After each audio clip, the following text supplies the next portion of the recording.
अस्सलामुअलैकुम। मोहम्मद अज़हर सिद्दीक अपने programme match views के साथ हाजिर खिदमत है।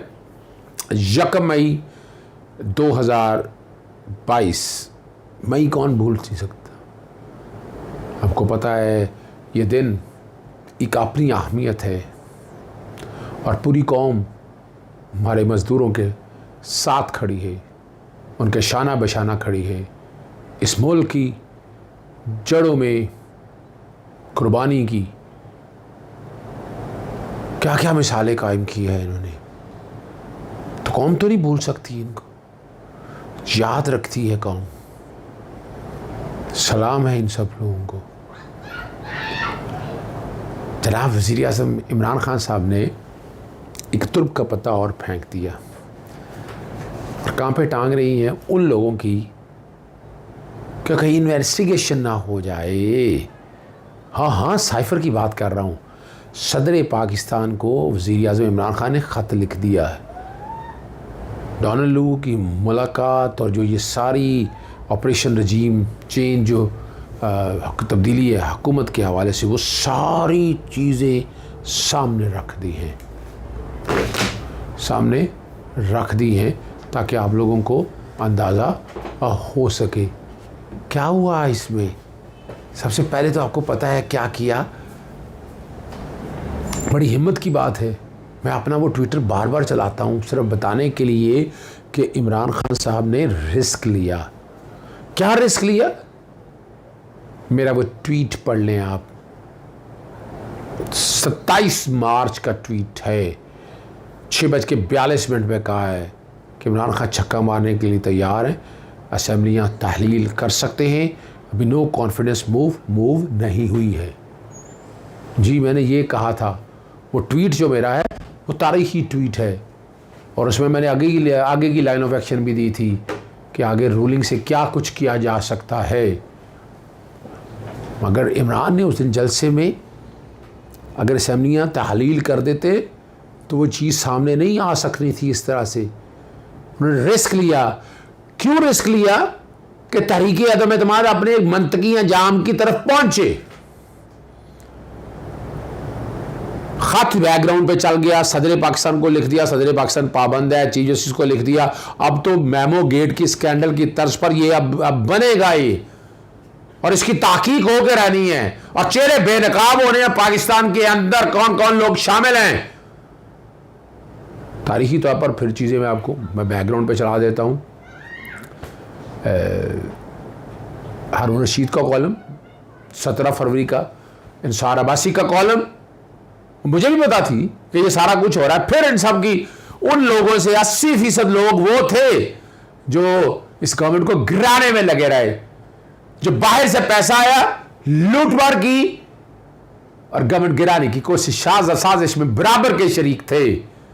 काफिला चला कराची से इस्लामाबाद, सिंध हाउस पहुंचा, गाड़ियों में पैसा और नोट भर गया है। जो लोकल हैंडलर थे, किसने नहीं कमाया डिजिटल करेंसी के अंदर, बिटकॉइन की शक्ल में। चले मैं ना सही उस बातों को, और उस वक्त पश्चात करवा सकते थे इमरान खान सेडिशन का, गवर्नमेंट को टॉपल करने का। साथ फिर मैंने आपको 3 मार्च की हुसैन हक़ानी की नवाज शरीफ से बड़ी तफसीली मुलाकात का बताया। 6-6.5 घंटे की मुलाकात, कंस्पिरेसी सामने आ गई। 7 तारीख को वो बाकायदा साइफर आ गया और 8 तारीख को करारदाद। देखिए, असेंबली जब सेशन में ना हो, नो कॉन्फिडेंस मूव नहीं की जा सकती। कर दिया तो आपने अपना रिस्क खुद ले लिया है, असेंबली डिसॉल्व हो सकती है। और मैंने यही लिखा, अगर 15 दिन गिने, 8 से 15 तो फिर असेंबली का इजलास तो बुलाया जाता है 25 को और 28 को एजेंडे में रखी जाती है, 28 को लीव मिलती है और 3 तारीख आखिरी है। 3 तारीख उसकी आखिरी है। मैं बार बार दोहराता हूँ इस बात को। और 3 तारीख को सुप्रीम कोर्ट जब आज खुद नोटिस लेती है, स्टे नहीं होता, स्टे नहीं किया जाता। वक्त रुकना चाहिए था, वक्त नहीं रुका। और जब 3 गुजर गई, नो कॉन्फिडेंस मूव अबेट हो गई, ख़त्म हो गई, 0 हो गई। सुप्रीम कोर्ट 7 तारीख को कहता है 3 को आए, वो जो नहीं आ सकता था। 9 को कहा, 3 बना दिया। रात 12 बजे तक जो कुछ करने की कोशिश की वो तो अबेट हो चुकी है। रिव्यू के अंदर जब ये सारी चीज़ सामने आएगी, आप लोगों को समझ आ जाएगा क्या बात है। और आप लोगों ने अब बैठ के ये फैसले करने हैं, ये डिसीजन करना है आप लोगों ने कि रेमेडी क्या है। सच सारा बता दिया। जुडिशल कमीशन बनाने की बात की, जनरल तारिक खान साहब पीछे हट गए और वो ठीक हटेगी, आने वाली गवर्नमेंट बड़ा तंग करेगी। That was a very wise decision. लेकिन साइफर अब चुप तो नहीं सकता। अगर अक्लमंद होते, पैट्रियट होते, इस मुल्क के साथ प्यार होता, तो नो कॉन्फिडेंस मूवमेंट वापस ले लेनी चाहिए थी। लेकिन वापस क्यों लें? आज तो चार दिनों की चांदनी है। जो दिल चाहता है वो कर रहे हैं, जो दिल चाहता है लूटमार हो रही है। चेहरे तो बेनकाब हो गए इन लोगों के, क्या रह गया इनमें? अब सारा कुछ तो आप लोगों को समझ आ गया है। ऑपरेशन रजीम चेंज जो है वो कामयाब हुई और किस तरह सियासी जमातों को बांध के रखा जा रहा है, किस तरह मिन्नतें तरले किए जा रहे हैं, बेहतरीन बूट पॉलिश किए जा रहे हैं। अल्लाह बात है, चेरी ब्लॉसम की बजाय को अच्छी पॉलिश इनको मिल गई है। वफाक में तो जो कुछ करना था हुआ, लेकिन सुबह पंजाब में किया गया। सुबह पंजाब में क्या तोड़फोड़ हुई है, क्या लूटमार हुई है। क्या इसको सब आंखें खोल के देखता रहता? इसको इस पे एक्शन नहीं होना चाहिए था? अब मौका आ गया है साइफर पे इंक्वायरी और इन्वेस्टिगेशन का, तफसीली डीप रूटेड इन्वेस्टिगेशन अगर हो गई तो आपके सामने चेहरे बेनकाब हो जाएंगे। मेरा जैसा आदमी तो पीछे नहीं हटने लगा, इस मामले में खड़ा रहेगा। मैंने दरख्वास्त की है कि मेरी जो अपील है वो फिक्स कर दी जाए, ताकि मैं अपना मौक़िफ़ सामने रख सकूं। ये है वो सारी बातें जो मैंने आप तक रखी हैं, आप लोगों को समझ आ जाए कि इन माफिया से लड़ना इतना आसान काम नहीं है। एक दफ़ा इंक्वायरी और इन्वेस्टिगेशन होगी, चेहरे सारे बेनकाब हो जाएंगे। क्यों चाहेंगे? और मैंने आपको बताया था ये फॉरेन फंडिंग है क्या? ये है वो फॉरेन फंडिंग का केस। पैसा बाहर से पकड़ें, अंदर जमहूरी गवर्नमेंट को टॉपल कर दें तो इसे पार्टी डिस्क्वालीफाई हो सकती है। ये है फॉरेन फंडिंग। प्रोविडेंट फंडिंग का केस वो पीटीआई का है। इलेक्शन कमीशन का तो इख्तियार नहीं है, फेडरल गवर्नमेंट फैसला करती है। ये है फॉरेन फंडिंग। और आर्टिकल 17 में लिखा हुआ है सॉवरेनिटी बैकग्राउंड पे चल रहा होगा, फंड भी उसी के हवाले से है, तो उस पार्टी पे बैन लगना है। जब बैन नहीं लग सकता, लंबा प्रोसीजर है, तो फिर ये वोट ऑफ नो कॉन्फिडेंस है कि ये है वो वजूहात कि जिसकी बुनियाद पर नो कॉन्फिडेंस मूवमेंट लाई जा रही है। आर्टिकल 91 सब आर्टिकल 6 की खिलाफ वर्जी फिर नहीं हो सकेगी। मेजॉरिटी उठे टॉपल कर दे इसको, लेकिन चंद लोग मिठे टॉपल कर दे, ये तो जमहूरियत की नफ़ी है। अब साइफर की डिमांड बड़ी वाज़ेह तौर पर मैं भी डिमांड करता हूँ, इसकी inquiry investigation by the learned supreme court of Pakistan headed by 5 or 7 member bench, and the inquiry and investigation to be completed by three senior chief justices of the respective high courts, interstate seniority or otherwise. That has to be decided. ये वो फैसला होना है जो कौम की तकदीर का फैसला होना है। कौम ने घुटने देख दिया या कौम ने खड़े होना है। इमरान खान ने एक स्टेट्समैन के तौर पर को खड़ा कर दिया। खुदारा खड़ा रहे, खड़ा रहे, खड़ा रहे। ये कौम सर उठा के चलने वाली है, सर झुका के चलने वाली नहीं है ये कौम। हाँ, ये प्रोग्राम ख़त्म करने से पहले हाँ यस वो मैं चाहूँगा कि मेरा उस्मान बुज़दार के केस के हवाले से बड़ी तफसीली बात हुई मेरी। अरे मैं चाहूँगा ज़रा वो चल जाए, बोल न्यूज़ पे मैंने गुफ्तगू की है, जो मैंने नुक्ता नज़र रखा है वो आप लोगों के बड़ी समझने के लिए, बड़ी आसानी के लिए, पहले ज़रा वो सुन लीजिएगा। सिद्दीक साहब हमारे साथ मौजूद हैं, रज़ा रूमी साहब भी हमारे साथ मौजूद हैं। अज़हर साहब, बड़ा आपने मसरूफ दिन गुजारा आज का। अगर मैं ये कहूं कि आज पंजाब के 2 वज़ीर आला हैं तो ये गलत होगा? गलत नहीं होगा बिल्कुल। वजह यह है कि इस वक्त वाकई पंजाब के 2 वज़ीर आला हैं। आईनी तौर पर देखिए, हर कोई अपने तौर पर कहेगा कि मैं हूँ, वो दूसरा कहेगा मैं हूँ, लेकिन एक बात तो बड़ी वाज़ेह तौर पर है, जो कि गवर्नर ने अपना आईनी इख्तियार इस्तेमाल करते हुए अभी रिसेंट एग्जाम्पल देख लेना, राजा परवेज अशरफ साहब यानी इस्तीफा लेने आ गए, और आपको पता है 123 या 24 MNAs हैं, उनका इस्तीफा, पीटीआई का इस्तीफा कासिम सुरनी ने मंजूर कर लिया, नोटिफाई भी कर दिया। ठीक है, राजा परवेज अशरफ ने मांगा इस्तीफा उनका, उन्होंने कहा नहीं भाई, ये अपने हाथ से नहीं लिखा हुआ, मैं सारे देखूंगा। आपके सामने है, तो पता नहीं यहाँ अगर किस कैपेसिटी में उन्होंने वो इस्तीफा अपना हमजा का इस्तीफा ले लिया, सॉरी हमजा का हलफ ले लिया, वही प्रिंसिपल अप्लाई करें यहाँ बड़ी वाज़ेह तौर पर क्लियर बात है। लेकिन सर सवाल तो ये भी है ना कि स्पीकर कौमी असेंबली क्या हल्फ ले सकता है किसी भी सूबे के मुंतखब होने वाले वजीर आला का?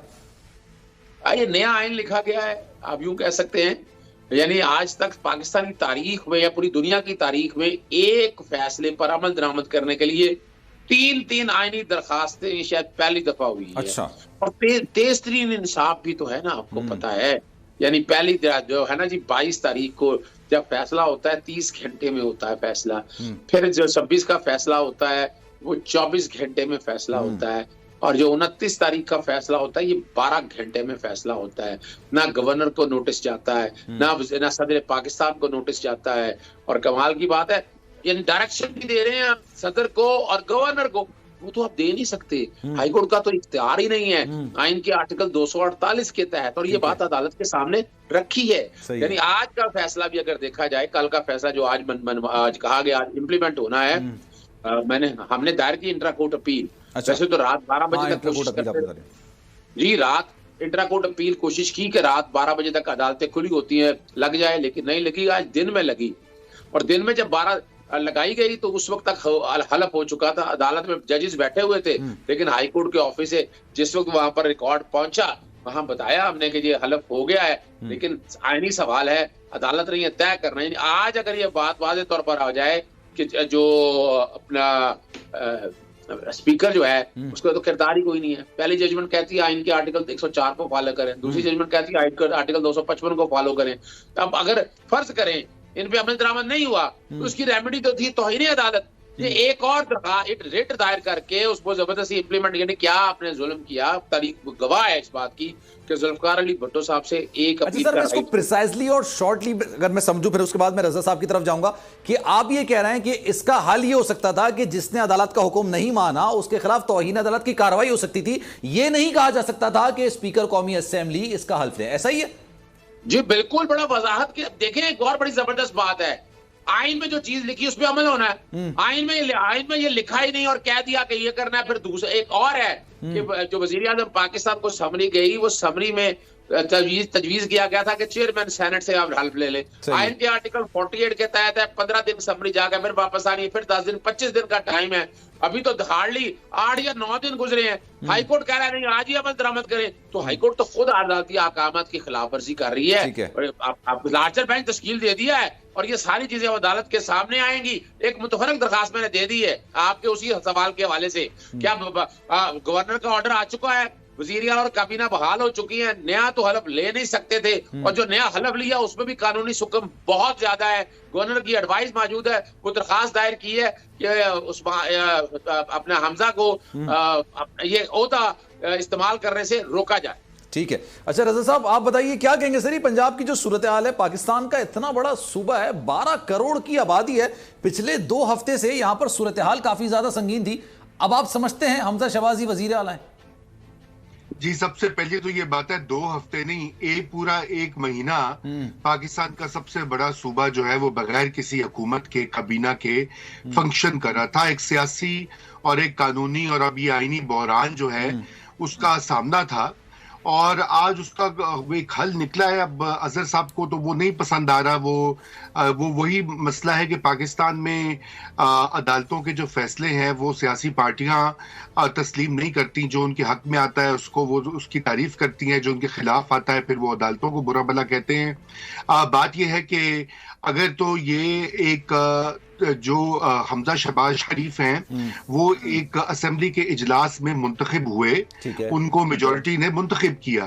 अब वो मुंतखब हो गए हैं, उसके बाद जिस तरह की रुकावटें डाली गई उनकी हलफ बर्दारी में, आज भी आखिरी वक्त पर जो है उस्मान बुज़दार का इस्तीफा जो था वो उसको रिजेक्ट कर दिया गया। तो पहले ही कर लेते, फिर क्या जरूरत थी इतने हफ्ते बैठने की। और परवेज इलाही साहब को भी मैदान में लाया गया। ये इसमें पीटीआई की सियासी और कानूनी हिकमत अमली दोनों तरफ से गलत रही है। सही है। अगर ये आप जो है, क्योंकि अगर ये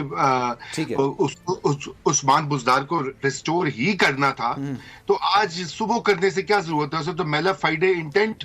जी आपने वो सुन लिया। इजाज़त चाहूँगा। अस्सलाम वालेकुम, अल्लाह हाफिज़, पाकिस्तान जिंदाबाद।